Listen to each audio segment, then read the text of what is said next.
second half of a couple that's famous amongst travel hackers. And a British film review show on the BBC, Kermode Mail's Film Review, once talked about how in the end credits for movies, you've got the main characters and the actors listed first, and then the really big stars that maybe didn't have as much screen time come right at the end, where there's the with, which is like the cool star, and the and is the super cool star. So we've got the and of Drew and Carrie, Caroline Yoder from Travel is Free. Welcome. Thanks. Yeah, happy to be here. So those that don't know this travel hacking couple, they have spent months in intercontinental hotels in Bali without even really having an income source at the time. They've been resourceful in their careers. They've done all kinds of stuff. But I guess the first question is, why does almost anyone who meets you instantly wants to tell you their life story and feels so comfortable with you? So what is the secret of your personality? I think I'm just an extrovert, so I find everyone really intriguing. So I ask a lot of questions. So it's kind of a weird, it'll be weird for me to answer questions instead. But yeah. All right. Well, today the spotlight is on you, and speaking of extrovert, so you have a Mennonite background from Ohio, but it's Yes. very different than what people assume. And I just learned that even your family's idea of time off was Ohio to Alaska road trip in 2 weeks.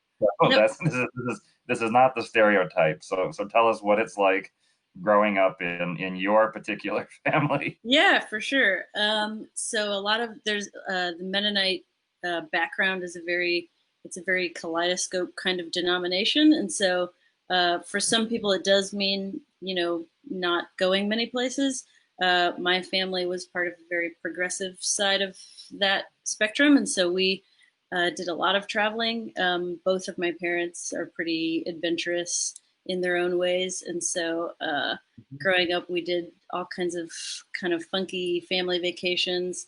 I think I was 15 or 16 when we did the road trip from Ohio to Alaska, but we only scheduled I think 2 weeks or maybe it was three, and so I remember it being like 5 days driving to get to Alaska, 5 days in Alaska, and then 5 days back. So we spent more time driving than we did there. Uh, and I think after that trip, my mom kind of had a rule of like, let's not do that kind of dynamic again. But it was really cool. I mean, we just had this mentality that I think if you're willing to spend some nights in a vehicle and just lower your standards for what accommodations you need and things like that, then you can actually do some pretty cool things. And so, yeah, we enjoyed it, and it was kind of cool seeing the Yukon and all these middle of nowhere spots between Ohio and Alaska. I've heard that route is incredible to drive, and now that I live in Seattle, I've been cutting a few days Yeah. on that. I Well, thought you about it recently did because it, right? if you hop up to Alaska and you pick up a rental car there, all the major agencies have GPS trackers and exclude essentially all of the cool roads and the cool parks in Oh, Alaska. wow. If I pick Yeah. it up in Seattle, I don't think they have the GPS, and the paperwork doesn't explicitly say that. So if I don't destroy the car, I might get away with it and Yeah, have a cool drive along the way. it's a fun version of the trip. We had a 1986 Dodge van of some kind, like a conversion van, and there were definitely some roads that we did not think we would make it over. And this was July, and they're still like they still hadn't finished repaving it from winter. Uh, and so there were a few accommodations we thought we're just not going to make it there. We're going to have to just change our plans. But it was pretty cool. And then we also did a trip to Ukraine. There's a program in the church I grew up in where they were trying to repair relations between the US and Russia after the Cold War. Okay. And so they were kind of creating pen pals from Mennonites here with Mennonites there. And so we befriended a family in Ukraine. And then we actually ended up connecting with them over there, visiting them. That was, I think, when I was 12 or 13. And so that, isn't your typical Europe trip Mm, to no, go not at all. into Ukraine. And it's not, it wasn't Kiev. It was like a maybe 24-hour train ride from Kiev. So Wow. pretty far into the middle of nowhere, but I loved it. I think that's when I kind of discovered that the off the beaten path kind of parts of the world are pretty special and kind of exciting their own way. So I think that In kind of Ukraine, you have a history because I remember, was it maybe 4 or 5 years ago, you traveled to Ukraine with your sister when they were adopting a child, and yeah, I know that exactly.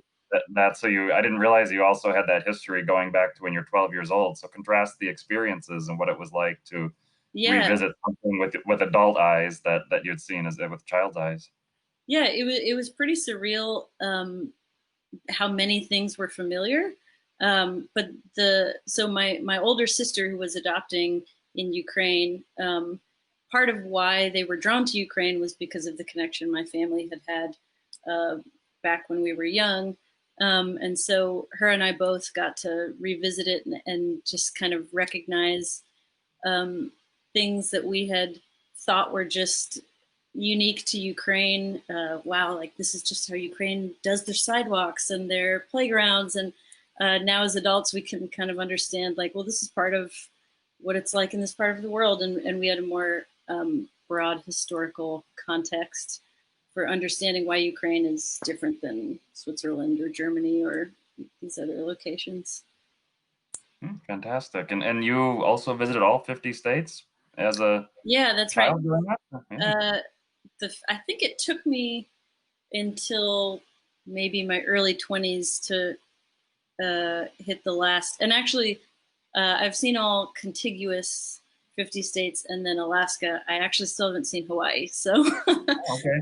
not, I misled you when I said that in our conversation before. But we, as kids, we would have these we would have an out west trip where we just try to see all the states out west, Hmm. Hmm. just mostly driving again. And then we would have a down south trip, and we kind of just did that till we hit most of the states. Um, and then I knocked out a few of the remaining ones in our honeymoon. When Drew and I got married, we decided to road trip. We went from Ohio to the St. Edward Seaway uh, in, I think, a week or something like that. We slept in my car a few nights and kind of St. did. Edward Seaway, not familiar with it. What is it? Where is it? It's by the Prince Edward Islands, basically. Um, Ah, one of our favorites, yeah. yeah, and we got to see. I on one of your earlier conversations this week, someone was mentioning all the national parks in Canada, uh, Hmm. and I really related to that, thinking of our honeymoon because we would just drive a ways, and you would happen upon this gorgeous national park that you just can't believe is not more famous or something.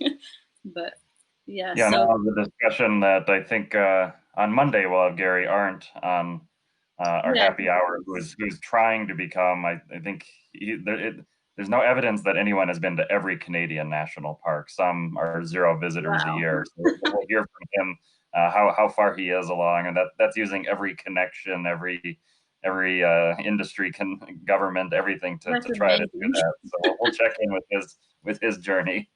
Yeah, I wonder. I guess a lot of them just aren't staffed or anything, right? Probably some of them are just Yeah, that's as I understand, I mean, some of these are way, way, way north, and it's maybe every few years there'll be some scientific reason why a government group or researchers may go up there, and wow. otherwise, in the interim, there may be nobody for a few years. So I've looked a little bit at it. I mean, that's I've even got I think National Geographic a few years ago published a guide listing all the Canadian national parks, and it is fun because it'll say like 2017 visitors, zero.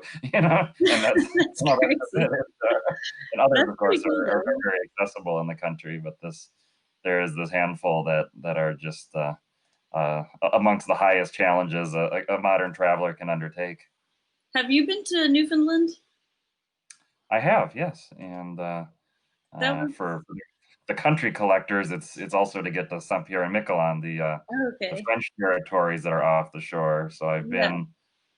in drove across Newfoundland in it was a Ford Mustang that National had, and it was already getting Wow. icy, and it was a convertible, and this seemed like a bad idea, but it was a lot of fun, and they were so nice and Canadian. They gave me the Yeah. upgrade, everything free, and at the end I said, "Oh yeah, but the gas was a little expensive," so they credited me like a tank of gas too. Wow.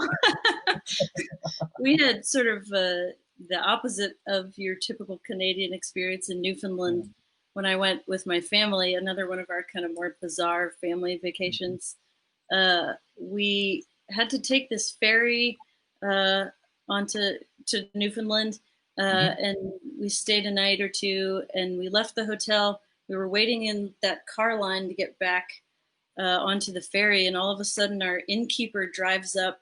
He had driven all the way from the hotel and recognized our car, and he pounds on the window, and my dad rolls down the window and he says, "Your credit card was declined." So my dad, this was before, I guess we didn't have cell phones yet or something, and Okay, so sure, yeah. give him cash. I promise I didn't try to jip you out of money or anything. But he was convinced we were trying to get away with a free stay. Oh goodness. But he caught us before we got onto the ferry. So And I mean that maybe that hints at some of the spontaneity in your traveling as a couple. And I'm also thinking of how that spontaneity can be very different. Say thinking about between my wife and I, something that I might leap into that she would be terrified of, or the reverse of something oh she yeah. might leap into. So I remember you talking about one of your India trips where it's like there's a moving train, and Drew, your husband's instinct is just to leap on it and, and think about it later, and you're like, I'm either going to stay on the platform and I don't know how I'm going to Yeah, get back in touch with him, or just leap on. So what is that like when you've got a travel partner, a spouse who's somebody who's going to leap on a moving train of what Indian soldiers? yeah. I so that uh, incident was probably the most jarring that I've had in travel. We had ordered this ticket up to Jammu, which is not a common train ticket apparently. And Mm, we found out why. Apparently, it's very popular, at least at this time of year, that time mm, of year, for the military to try to hitch it for free. I guess they're okay. allowed to ride the trains for free. Mm, Everyone else knew not to take that route because it would be full of military. We didn't realize that, so we show up and they had locked all the doors to try to compete with each other about letting others on. So they mm, didn't want it to get too crowded, so they had closed all the doors. So we were trying to find a door that was unlocked, and finally we found one kind of down at the end of the platform, but the train was already starting to move. uh, so, so Drew jumps on, and only, probably my biggest fear in travel would be getting separated from Drew because I'm I don't plan our travels. I'm the happy-go-lucky kind of like mhm, mhm. uh, sidekick, and so I didn't even know like the name of the town we were going to. Probably, maybe I did. There are often times that I forget, even the most crucial details like that. And Yeah, so well, I mean, I would guess, I mean, knowing Drew, that there's not like a spreadsheet that he gave you. There's yeah, whatever I idea mean, he had a few hours before, and he probably didn't tell you what city you're really going to. I give him, I kind of make him sound that way in stories, but Yeah. I think more likely he tells me and I go like, okay, that's cool, and I file it away to never think Uh-huh. about it again, and it's every day is a surprise when you don't pay attention. And so I jumped on this train with him, and it's full of military guys, and we have no idea. We still haven't put the pieces together of what's happening.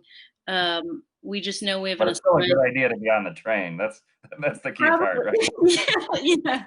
Now that Drew's on the train, it's a good idea for me to be on the train. So I jump on. I'm still kind of terrified of like what would have happened if I like fell or something. And then I get to my bunk, and the room is crowded. It's just like any other sleeper train, but the room is crowded with these military men standing. No one's in the beds. I think they leave them empty just in case someone has reserved them. And in this case, we actually had.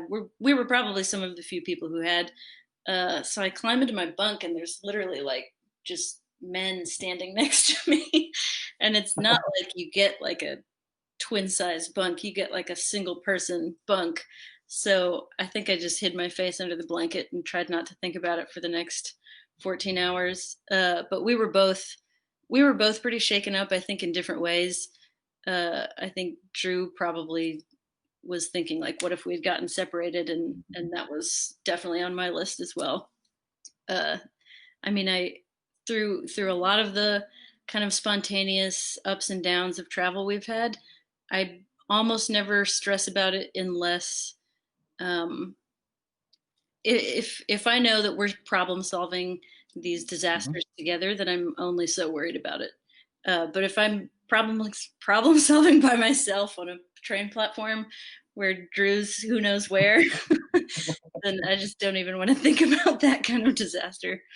So Well, how is Jammu? I've been to Kashmir, and it's known politically as Jammu and Kashmir region. So we're talking about the yeah, northwest of India. So what's it like up there? it definitely does feel quieter than the rest. It's not like Varanasi where you're just uh, Hmm. bombarded with noises and sounds. It is a lot quieter. You see the mountains, and that is beautiful. I think uh, this might sound silly, but that the train episode was a kind of like a last straw for us in terms of like our nerves. And so I think we literally just sat and stared at the mountains for like a day. Like I don't think we did the sightseeing we would have if we hadn't been sort of shaken up like that.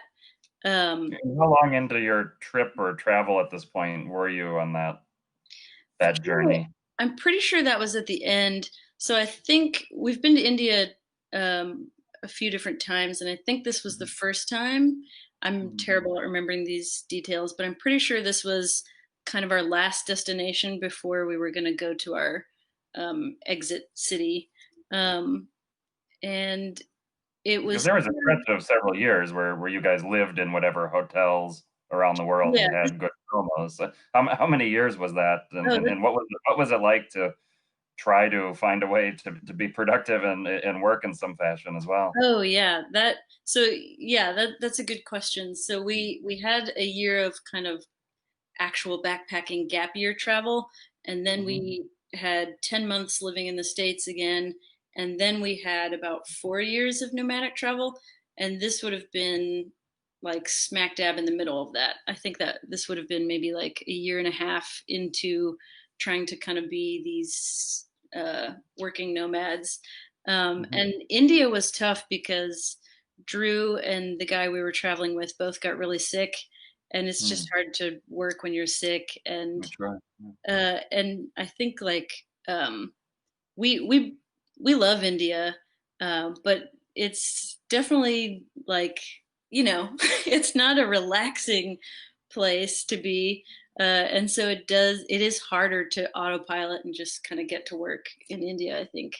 And especially, I think we were there almost a month, so we were kind of frazzled by then, I think, kind of Yeah, I ready to. found that on my trips, I need to like every fourth day take a break, and usually that's not my travel style.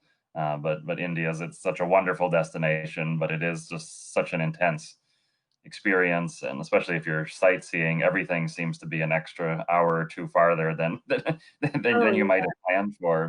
But even in normal times, I just find that I'm so terrible at being productive when I'm traveling. So how do yeah, your longer term trips you guys take? How do you arrange your days so you can be productive?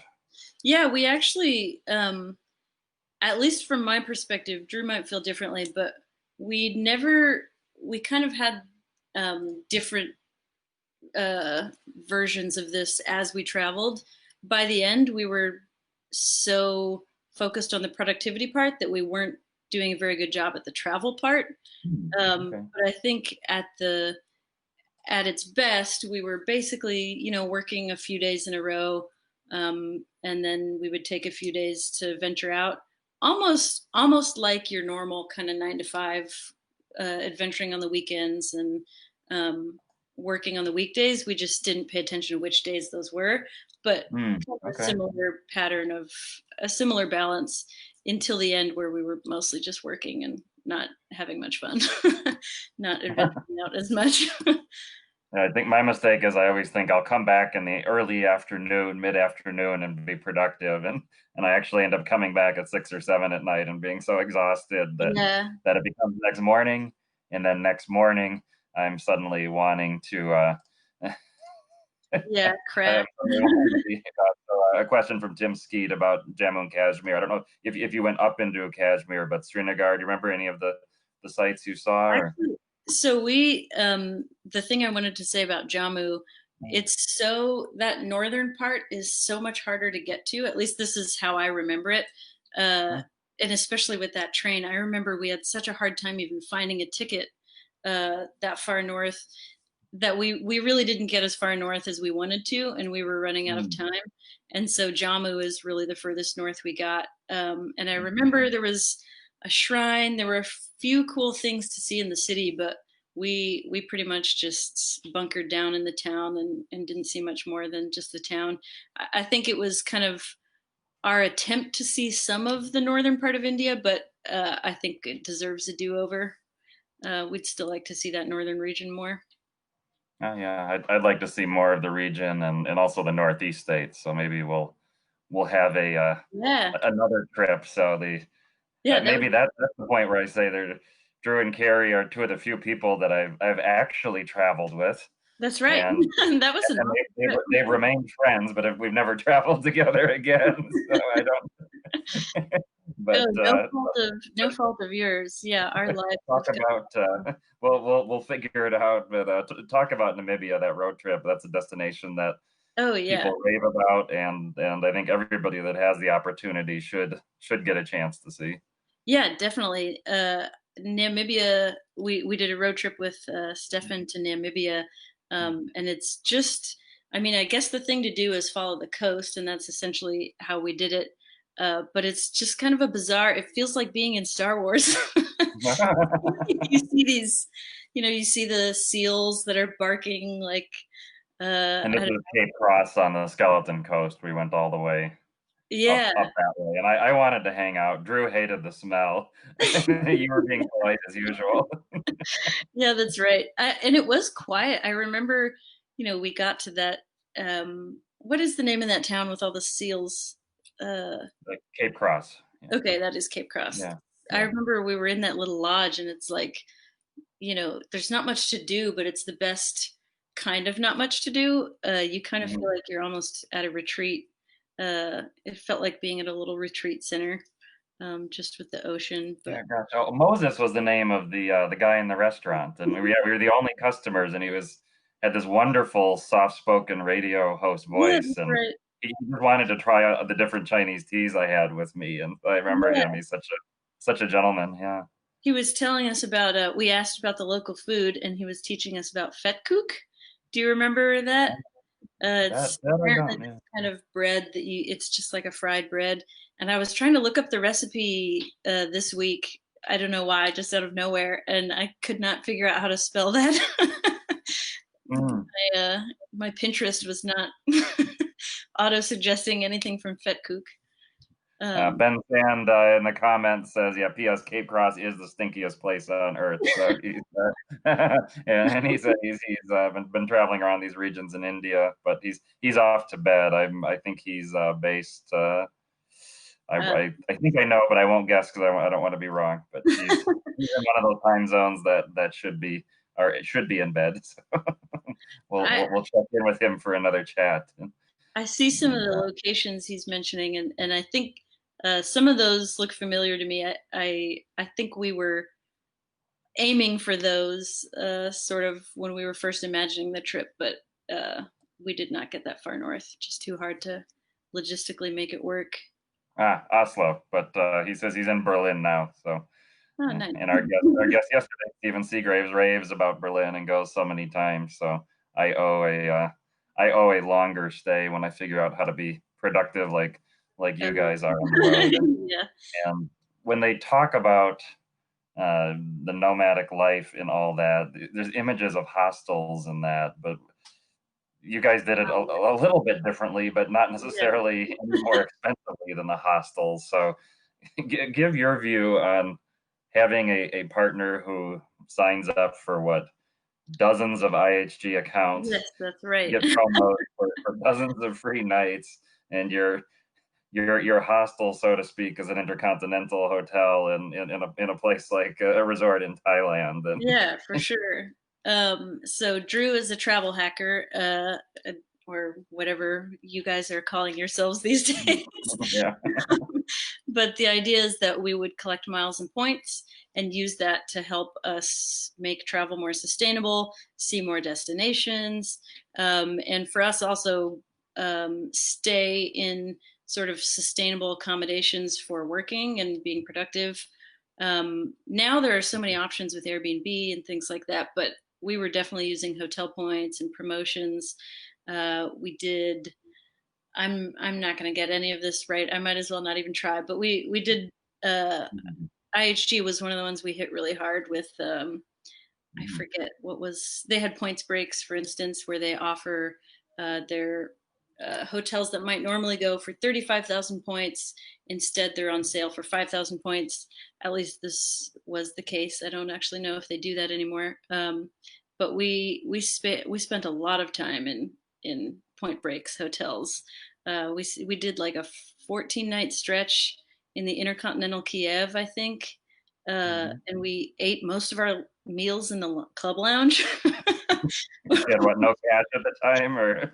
I think we were trying to be. Well, we also had this kind of project for our website where we were trying to prove that you could live a nomadic lifestyle more cheaply than our stationary lifestyle in Charlottesville, where we had lived before. Mhm. And so we set this goal of spending no more than $20,000 a year, and that included anything. So we tracked all our expenses from band-aids to batteries to train tickets to hotels.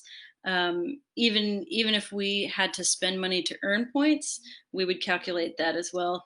And we tried to do this every year. We never made it, if I recall, but we were never that far. I think um, something like 25,000 was more realistic to what we were really doing. And this wasn't each, this was 25,000 total.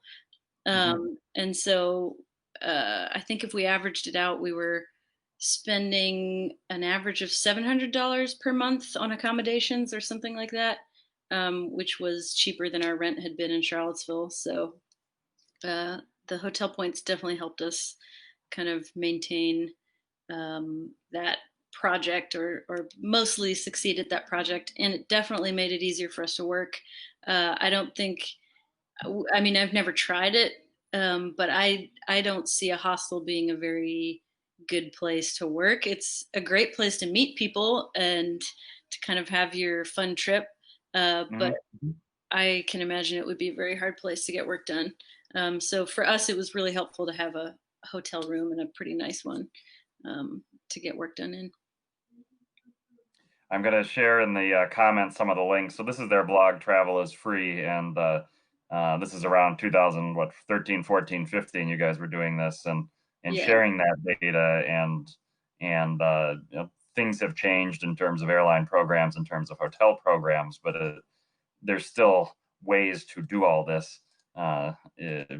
Maybe different names, different promotions, but the idea of scaling things up and making them big, I think, is the key systems thinking of that. Is if a promotion works one time, it might work 10, it might work 20.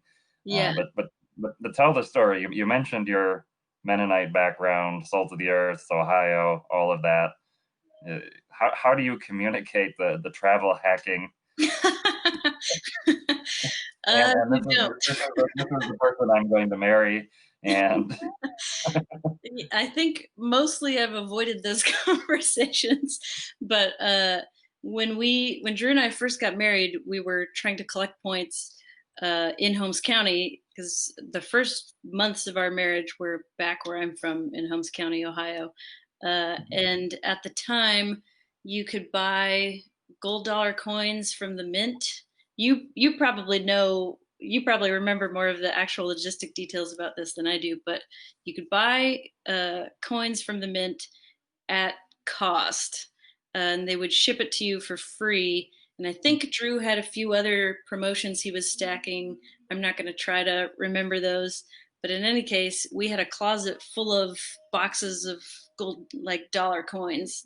Mhm. And we would have to then take these to my tiny little small town bank and try not to look like some kind of suspicious counterfeit.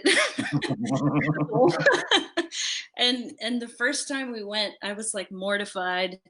And we're, it looks like a little clown routine because we're pulling these tiny bags that are really heavy, bring them into the bank. And this girl I went to high school with is the clerk, and I'm like, of Oh, course. God. And I think she said like, "Oh wow," and we got conversational. I said that we had just gotten married, and she said something about like, "Was this a gift?"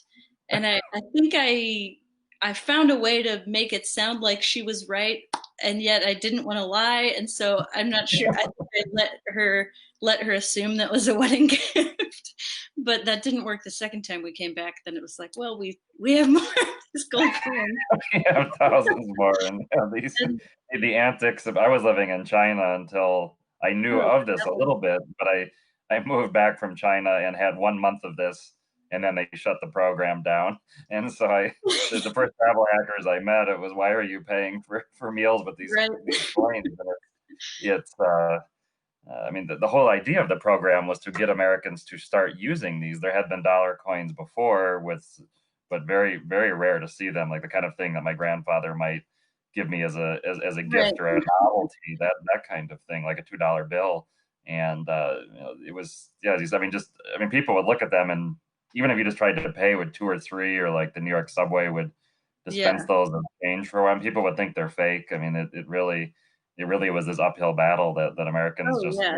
did not accept it, and so that program went away when it was taxpayers in the mint funding this ridiculous Right. program to, to send them out and and put them back in circulation just to deposit them. So as you Right. said, you politely avoid the conversations with family is the best way to Sort of. I mean, I think at first, my family was more suspicious of like, especially credit cards. That's like, why are you getting, I think that my family was a little more like nervous about that being a really bad idea, or surely it's shady or something. But it didn't take my family too long to kind of like get the gist of it, that it's just rewards programs basically. Mhm, And then eventually my sister, when she was planning for her adoption, and she had two biological sons at the time, and so that mhm. that was a lot of tickets. And so she was like, okay, tell me how to do this. And to her credit, she earned enough points for everyone to go, for her whole family to fly over to Ukraine. And she funded a lot of the stays on points, and she did a great job. So she embraced it by the time she understood it in a non-threatening way. Let's stay close to home, because you provided a lot of great tips. Last year, I was working on getting to the remainder of my U.S. 50 states. So I was traveling down. You said you lived in Charlottesville, Yeah, Virginia, like Monticello, University of Virginia, that area.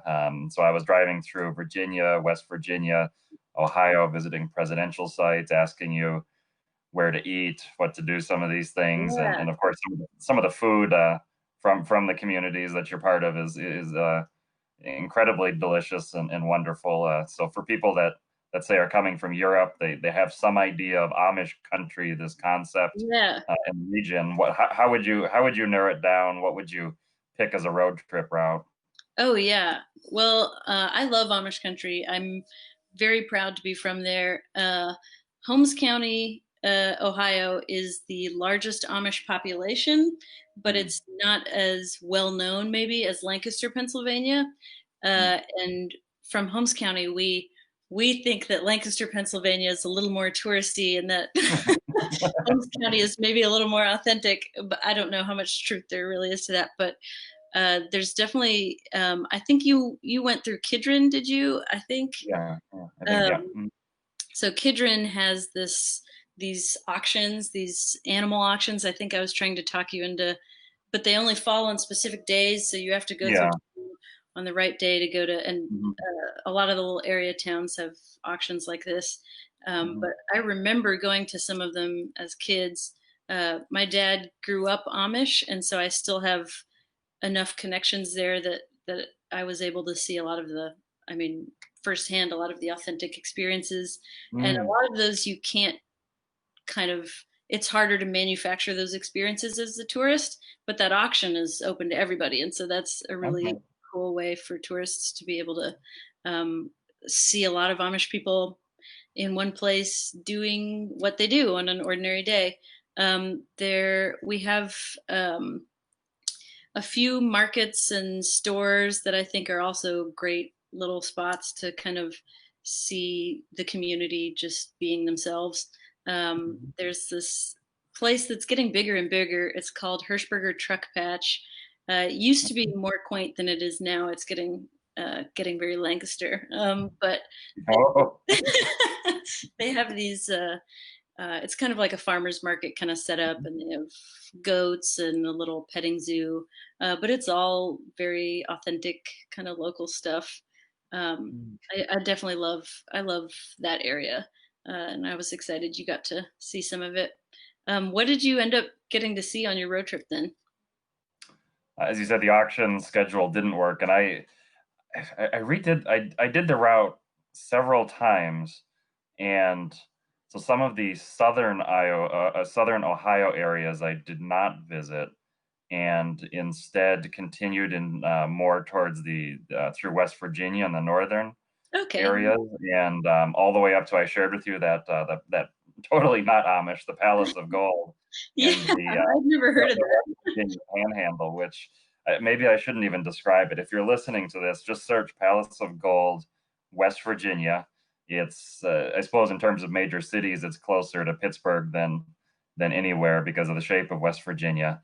But that's not what you're expecting when you're looking at West Virginia. So the the southern Ohio spots you mentioned, I've not yet visited. I have an IOU on that. I planning to go back because there's so much in Ohio to see. I mean, and Yeah, yeah, there's the Museum of the United States Air Force, which I've heard people rave about, yeah, even if they don't like planes or flying. There's up to the north of the state, Cedar Point. There's more U.S. presidents are from Ohio than any state, and so yeah, that's there's right. a lot of those sites that interest me. So I will be back for. I have not been in your county. I'll say Well, that way. I So have to be there when you see it because I want to show you all the insider things, and I definitely want to go to Cedar Point when you mhm. go.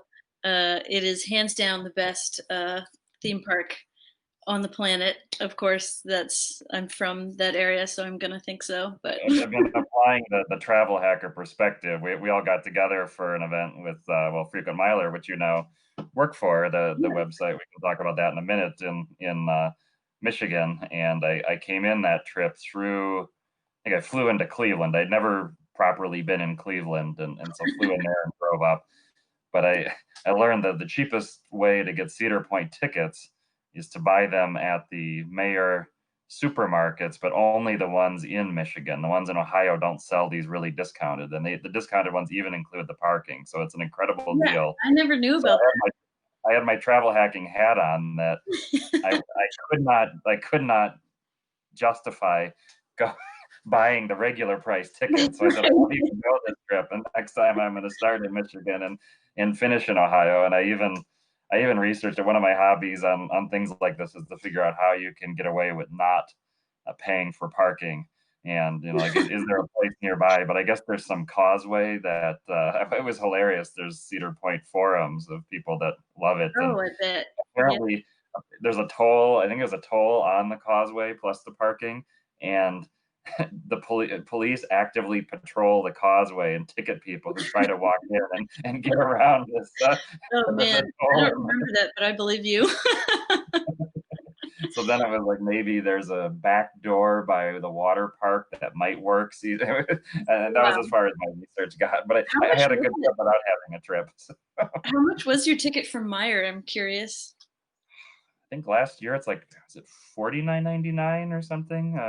It's on the Meyer website. It's just that you have to get Wow. it at the store in Michigan, and they're not right quite on the border, so you'd have to go up Yeah. a little bit into Michigan to get where the stores are. But I'm not at all an expert in the area. I was calling the store Major until Greg said, "No, you're an idiot. It's You're Meyer, still not pronouncing it quite right. It's Meyer. Meyer. Okay, see, I'm still wrong. Yeah, That's all right. you know, I'm from Minnesota, not Michigan, Ohio, and that's very different Midwest. So I'm sure you guys have your own clearly, little grocery stores, local yeah. grocery store chains. So Matt has a shout out for the Travel is Free hotel maps. Talk about these maps, why they're so cool, and please start updating them again. Yeah, we briefly started updating them, but I don't think we got very far into it. So Drew created these maps on our website on the resources page. Well, you can link there through that Mhm. the maps then, where he tried to map every location of a certain hotel chain. So if you have points with a certain hotel, you can pull up the map and you can see if there's a points hotel where you're going.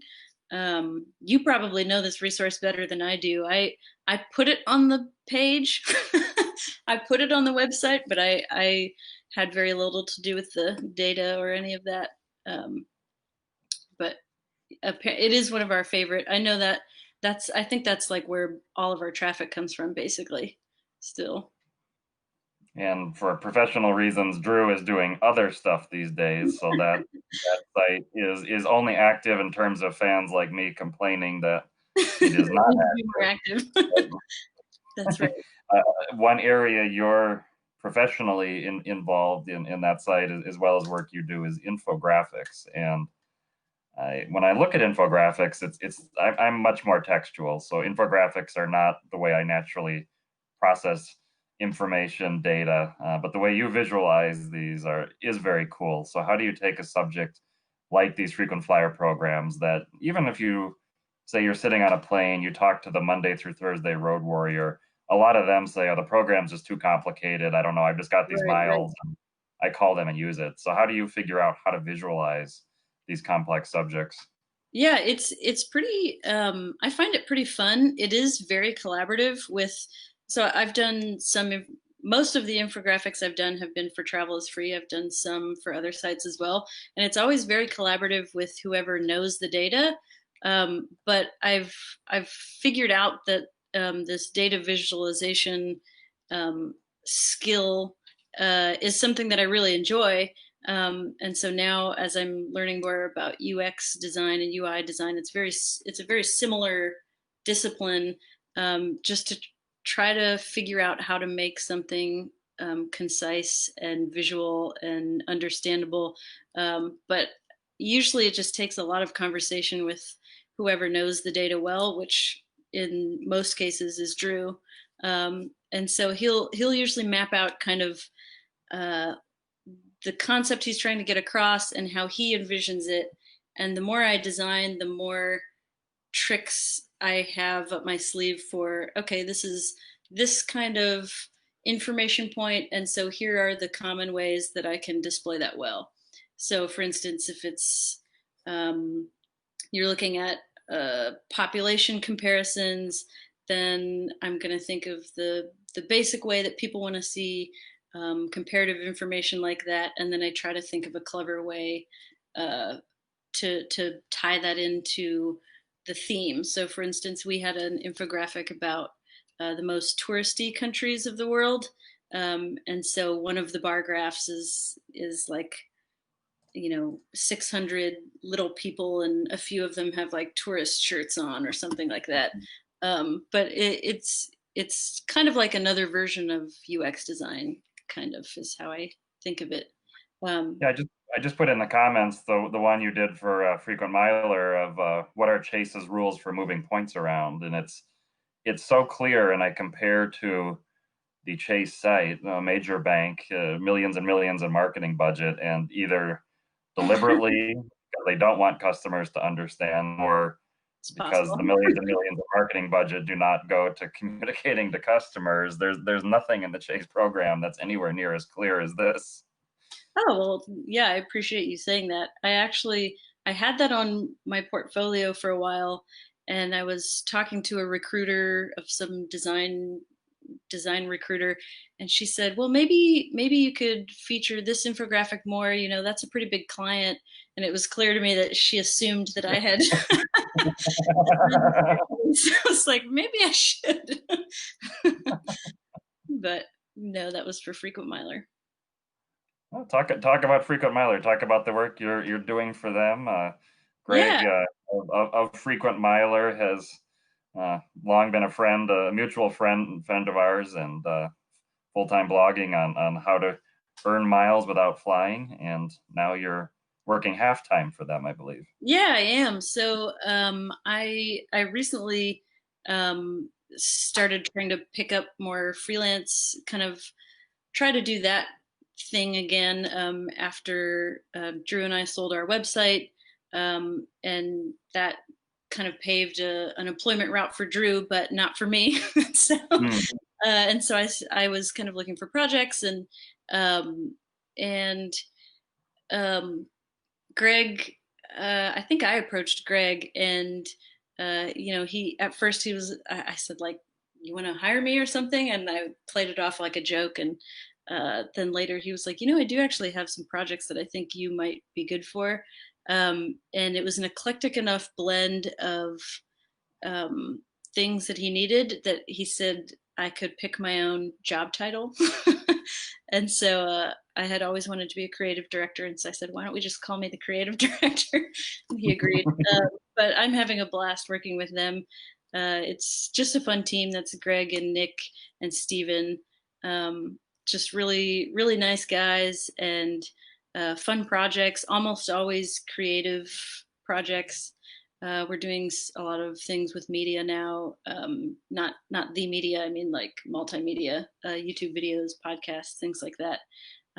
So I get to tinker around in my video editor again, and it's been a lot of fun. And you guys just redesigned the site, and you masterminded that, as I understand, probably for difficult clients, and just launched it. And I love it. I didn't dare look at the comments because You were I starting I know that well, there's another blog, frequent flyer blog, Jeff Setter, and Oh his yeah. day job is based out of Hawaii from Minneapolis, and his day job is teaching people SEO, search engine optimization. And he once did a post talking. It was something like a Delta marketing promotion or something, and he said the audience that reads points blogs are the kind that if there is one typo, their eyes go right to that, and they cannot accept anything else in the article or the post until that's corrected. So they can't resist pointing that out. And it's well meaning, but it's like even if it's the best thing in the world, if they find one thing they just focus in on. So That's not even I didn't look at the comments myself. I think it's beautiful, but talk about that process again, making such a complicated subject into something more visually approachable. Yeah, I think of design as one of the few things I can kind of zone in about, the way that Drew and travel hackers zone in about deals and things like that. It's one of the few things I can just spend hours looking at and not think about the time that's passing. And so, you know, when we first started looking at a new theme, I think we kind of I don't even know if we were calling it a redesign. It was just like pick a new theme. Uh, and but very quickly I saw how um, the theme, one of the themes that Boarding Area had available, was pretty robust in terms of what you can customize without knowing any programming and coding, which is Hmm. a big plus. Uh, and so I just had a lot of fun kind of iterating until we had something we all loved. And then we worked harder to make something readers would love as well. So first my clients were happy, and then my clients' readers were more happy. So that's a double win in my mind. I did see the comments, but I think I'm getting better at sort of taking all that with a grain of salt and knowing that, you know, these are readers who really enjoy the site and they spend a lot of time on it. And so they do have an opinion and they care about it. So I think ultimately Yeah, it's a compliment. that's fantastic, and it's intensive for those that are not at all interested in the points programs. The points blogs versus the general travel blogs. I've been to general travel blog events, and they're like, oh, you can, if you really get your productivity up to one post a week, then you're really there. And it's because they're busy on things like SEO and social media Yeah, sure. promotion. The points blogs now, to be competitive, you're talking about 4 or 5 quality posts a day, the Right. deals. I mean, you guys don't go to the crazy like post every $5 discount deal in favor of real Right. quality deals and longer, for at least one long form piece a day, but it's still several pieces of fast moving information. The audience wants new, and it can easily become an overload Oh without a lot yeah. of structure. Yeah, and I think at the end of the day, the thing that's user friendly is the thing that's good, and at the end of the day, readers do want to know what the most recent content is. They are less interested in how you categorize that content or how you might differentiate it from your own content. They just want to see what's new. And so our first attempt at the design had sort of a split between one type of content and another type of content. And I think there are contexts where that really works. Like a big enough news blog, you kind of have to do that. But I think these readers really spoke up for what they preferred, and so we reincorporated their feedback pretty quickly, I think.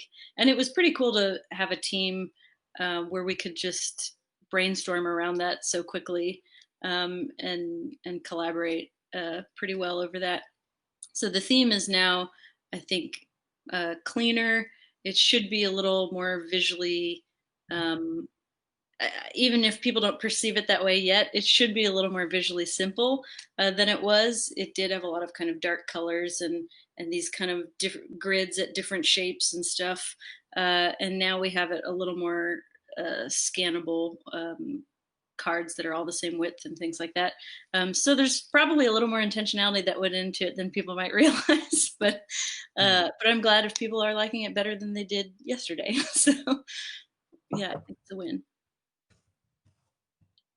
And what's your? I mean, every year we've gotten together in different ways and talked about the trends and in web design and that. And as you said, you've moved a lot of your work into that area now. What's the trend? Somebody that I think anybody with a website or blog always thinks their template, their design is awful and needs a new one and needs to be improved. And uh, um, the reality, of course, is the content people will find if they like. But what's the latest? I think for a while on Travel is Free, you guys had the huge splash image as Right. Yeah. taking up the entire screen, and then I think that trend shifted a little bit. Yeah, we so I like to point people towards Medium. Have you ever done any reading on medium.com or Mhm, different mhm, Medium blogs? mhm. So I think they're doing a good job of really focusing on what's readable on the internet. So it looks nice to have like giant pictures all over the place and different sections. But if you go to Medium, it's pretty simple. They do use large images sometimes, but it's still very simple and focused on easily readable text. And so the fonts got bigger. It looks a little bit more like uh, just a print magazine. And so I think there's a trend towards more white space and away from these, like, for a while you were seeing these giant full width banners and it Mhm, was a banner mhm. after a banner after a banner. I think that's All, getting. all caps seemed to get popular for a while, which was not something I favored. Those banners with the giant all caps, like in Yeah. white caps, and that, I yeah. think I read something recently that said that I follow Nielsen and Norman's blog about usability. I Okay. try to double check almost any of my design assumptions against their research because they've been researching uh, internet web media as long as it's existed. Like from the Hmm. very back when people had phones that you have to like QWERTY your way through things. They've been studying people's behavior with technology, and so they, it's a very data based approach to trends, and so I try to check all my assumptions with them. So I would probably say, while my preference is going towards more white space, I would, right after this, I'll go to Nielsen and Norman Group and make sure that's user friendly with the way people use the internet today. And I can't imagine that it's not. So I really do try to. I'm trying to retrain myself from having strong personal opinions about what looks good and what doesn't, Hmm. and I'm trying to Hmm. retrain myself towards, how do people actually use the internet?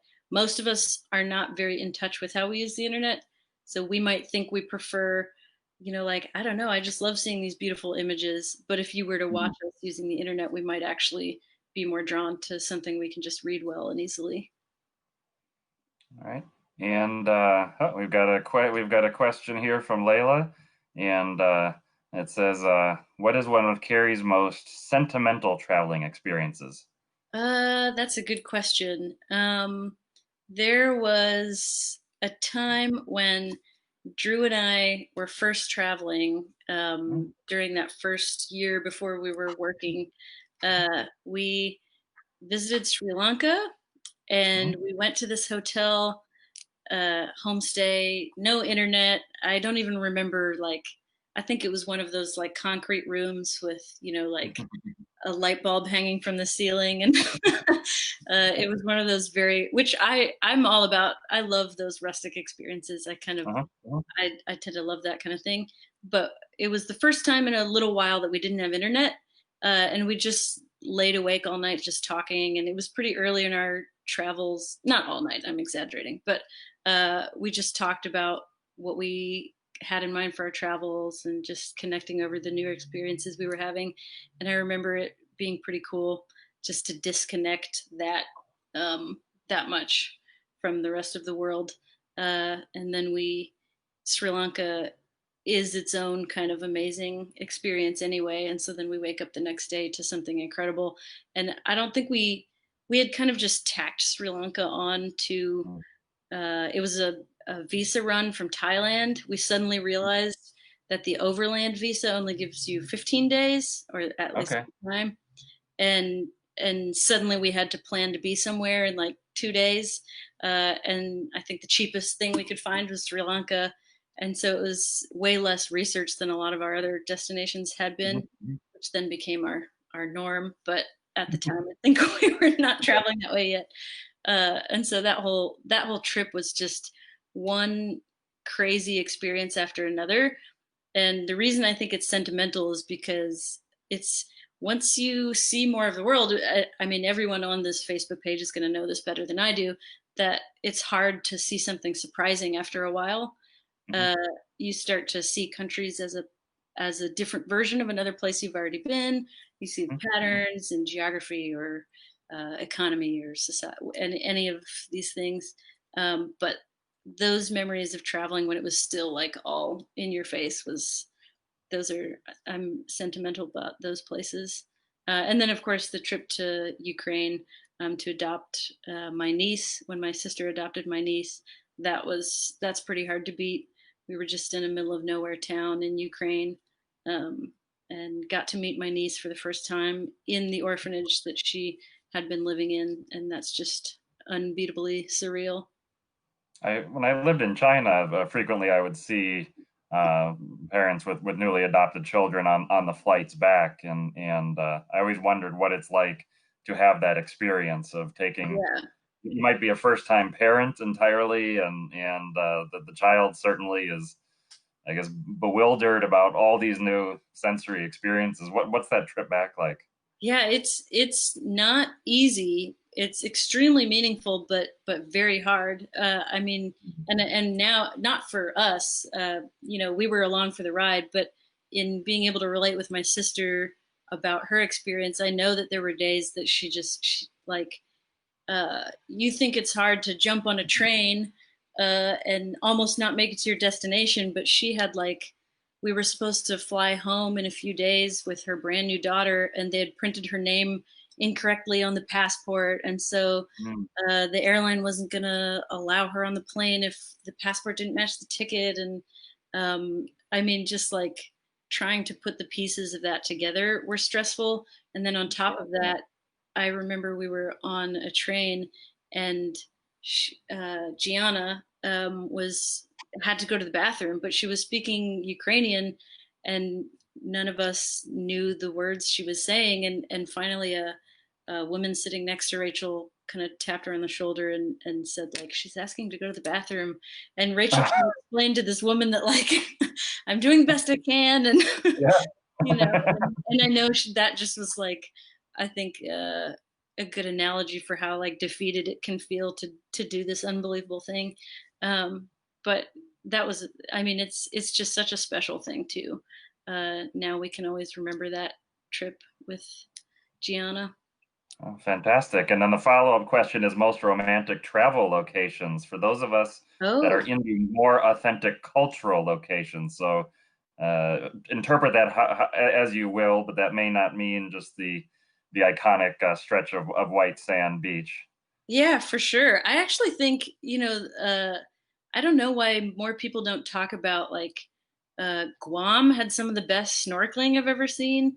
Mm. And the Philippines has these amazing like white beaches. If you go to the right parts of the island, um, boy, most romantic but off the beaten. I know that a Doesn't lot have of to be off the beaten track, but authentic cultural locations is the phrase. uh, I So I remember guess not like the only interaction is with the locals dressed up in a show in the hotel courtyard, I guess is probably the yeah. idea there. Right. I think there are parts of Eastern Europe that are extremely charming and not talked about as often. Like uh, Montenegro is just, it's like being Mm. in Game of Thrones, and you don't hear many Mhm. Americans talking about it. Um, and Croatia obviously has amazing beaches, although that's now getting pretty crowded depending on when you go. We loved Bosnia and Herzegovina.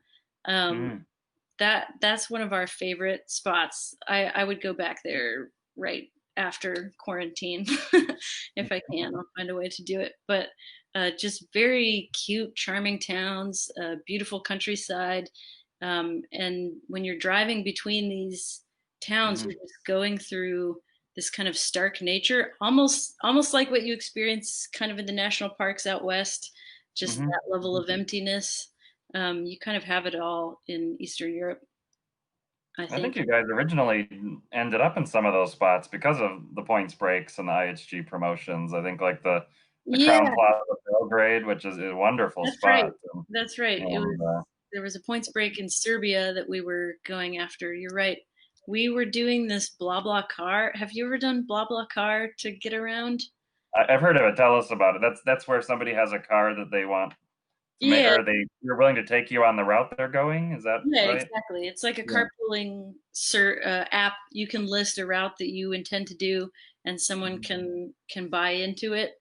And that we took a blah blah car to our to Serbia. I don't think to the Point Break, or maybe it was from Serbia. Actually, Mhm. I think it was from Serbia. Mhm. But the border line was so long, and we had already prepaid for our hotel because that's what we're doing. We're booking these hotels on Mhm. points, and Mhm. the guy driving the car was like not one he just wanted to get a hotel that night and change plans, and there were others of us in this carpool going like, we already paid for our Mhm. destination. And it was this awkward kind of exchange that you get in those times. I just remember being so grateful getting to our hotel, but now I don't even remember what town that was we were going to.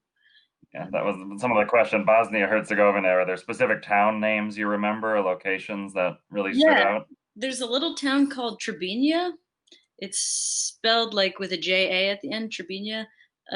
We were driving through and just happened on that town, ended up spending the night, and just has this gorgeous little, it's a little river town. And so you've got these gorgeous rolling hills and this river. Um, that's the one that sticks out in my mind. I'm pretty sure And then there's this town that begins with a B. You might know this. There's like Mm. a tiny cottage over a like cenote type thing, Mm. and I'm not going to remember. I'm gonna We'll have to do the crowdsource wisdom group on that one. Yeah. yeah, I'll have to post in the comments afterwards. The town that starts with a D with the cottage, that one I know, but the B, What's that one? Maybe that's what I'm yeah, thinking of. I'm What is the joking.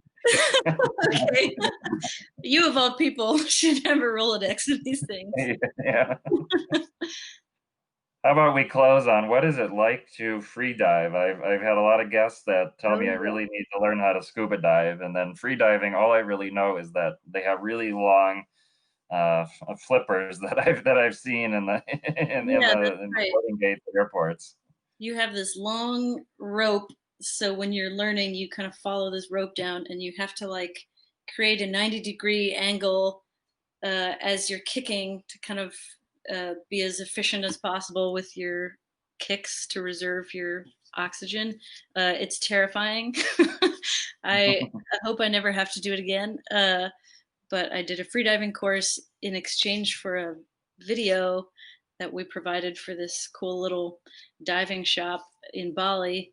And it's awesome if you can figure out how to do it. Like Drew got it down enough that anytime we snorkel, he can actually go down pretty far and kind of explore three-dimensionally in a way that I can't. I just stay on Mm. the surface. And you can stay, for a few minutes if you're really good at it, more if you're awesome at it. But I think it's a pretty significant enhancement if you can figure it out. But I'm not one of those people. And Natalia says BHAC, BIHAC. Does that sound familiar for the It town? it doesn't, but it doesn't mean that it's not. I'm looking at Mostar. Definitely, it was somewhere close to Mostar. Uh, Mhm. Banja Luka, yeah, and many more. I think the and many more is the I'm gonna have to look it up again and comment. that's fantastic. I think it's one of those places in the world that you can't go wrong. You turn left, you turn right, you go straight at the intersection. You're gonna Yeah, for sure. encounter a delightful place, and Yeah, bring a so backup many. driver's license though, because Drew got stopped by a cop and hustled and threatened to be taken to jail and everything. So that was an And you un. just have your patient, understanding smile. Oh, I was working very hard to be patient, and now I travel with my Was old. that the one where Drew's instinct was to start recording the guy and put him Yes. on? This is before like cell phone cameras. He's Yep. like, I'm recording you. I'm gonna get you in trouble. And Yep. the guy And was, that I don't know, probably drunk and stinks a little surly. bit. Yeah, that was on our way to Mostar, I think. But now I carry a spare driver's license so that we can just say like, oh, because they hold on to an ID while you go back to town and pay.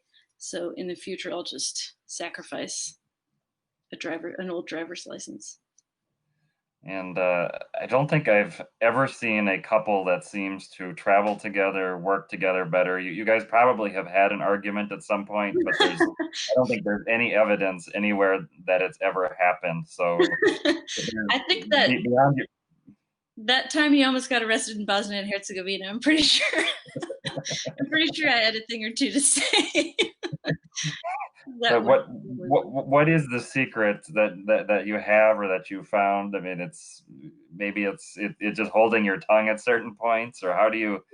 I mean, you guys have been not just traveled together on the road, been but I mean, truly worked together, Yeah, which is definitely. a whole nother level for a couple. So how do you make that? Where I think couples might dream of it, but not have any concept of the reality and challenges. So Yeah, what's your secret to success?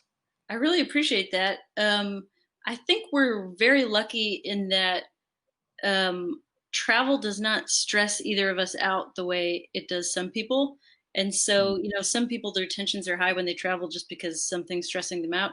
Neither of us are Mm-hmm. that way. We're both very spontaneous. And I think we both just really like each other. I don't know.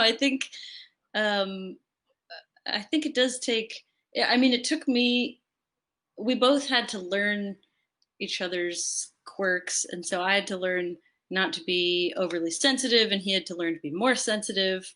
Uh, Mm. but I think at the end of the day, like we're pretty lucky about the things that do and don't stress us out. It's probably just luck that we end up driving really well. But we do, I mean, we do try to talk a lot. We talk a ton, so that probably helps too.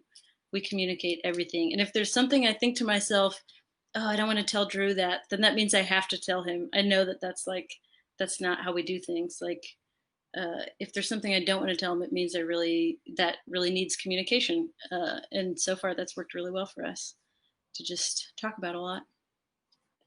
Talk about a lot. Thank you. That's That's advice magic. that not everybody, including me, will gladly implement. But I think I try as well. I try to be a better communicator It is hard, at home I guess. because I could be silent all day reading a book and not, one eyebrow lifted might be communication Oh, at not times. me. Yeah, maybe we're just too talkative for our own goods, and it ends up working in our situation. But neither of us can go very long without talking.